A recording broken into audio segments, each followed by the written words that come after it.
Romains chapitre 5. Romains chapitre 5. Nous allons lire des versets 1 à 9.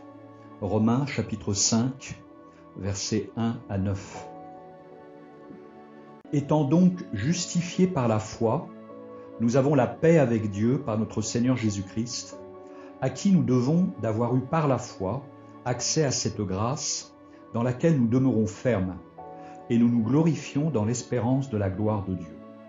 Bien plus, nous nous glorifions même des afflictions, sachant que l'affliction produit la persévérance la victoire dans l'épreuve, et cette victoire, l'espérance. Or, l'espérance ne trompe point, parce que l'amour de Dieu est répandu dans nos cœurs par le Saint-Esprit qui nous a été donné. Car lorsque nous étions encore sans force, Christ, au temps marqué, est mort pour des impies. À peine mourrait-on pour un juste. Quelqu'un peut-être mourrait-il pour un homme de bien. Mais Dieu prouve son amour envers nous, en ce que, lorsque nous étions encore des pécheurs, Christ est mort pour nous. À plus forte raison donc, maintenant que nous sommes justifiés par son sang, serons-nous sauvés par lui de la colère. Asseyez-vous. Cette semaine, j'ai médité sur différents thèmes, et ces thèmes ont été regroupés dans ce message et au travers de ce texte. Parce que je pensais à la manière dont nous arrivons à l'église, ou dans celle-là ou dans une autre, mais à la manière dont nous rendons dans un culte, et ce qui se passait dans l'Ancien Testament. Dans l'Ancien Testament, lorsque les gens voulaient célébrer un culte, il fallait qu'ils organisent les choses, à savoir, est-ce que j'ai un pigeon, une tourterelle, ou est-ce que si j'ai pas beaucoup d'argent, si je suis un peu plus riche, je vais quand même pas acheter une tourterelle, ça ferait un peu pingre. Donc est-ce que j'ai une brebis, un mouton? Si je suis très riche, est-ce que j'ai un bœuf ou un taureau? Et puis après, il faut l'apprêter, il faut l'emmener. J'aime imaginer les scènes où les croyants n'étaient pas tout seuls. Les gens venaient par centaines, voire par milliers.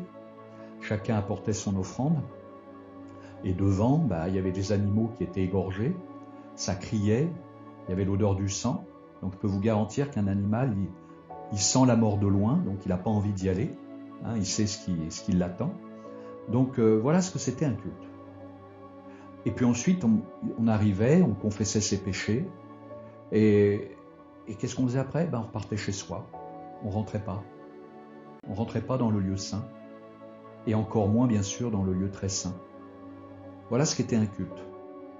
C'est comme si aujourd'hui, Dieu nous avait obligés de préparer certaines choses, alors peut-être un animal à sacrifier, ou peut-être autre chose, j'en sais rien, mais vous arrivez avec votre voiture, vous prenez le métro, et puis vous arrivez là, vous apportez ce qui est exigé, et puis vous rentrez pas, vous repartez chez vous.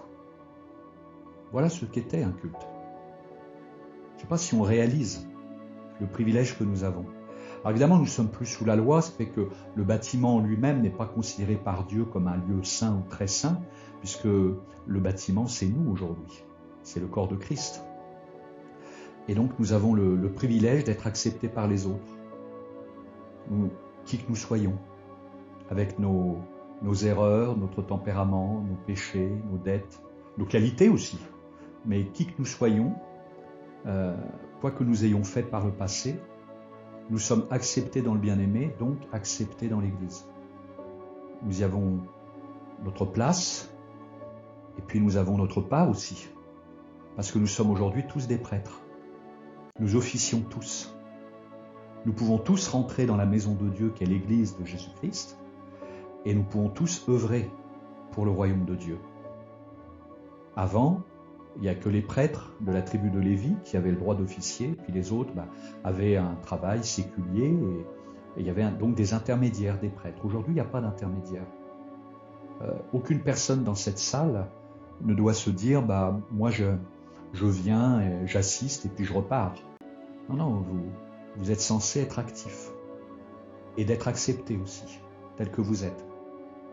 Alors évidemment, il y a un travail de sanctification. Bien entendu, si c'est l'amour qui règne au milieu de nous, on va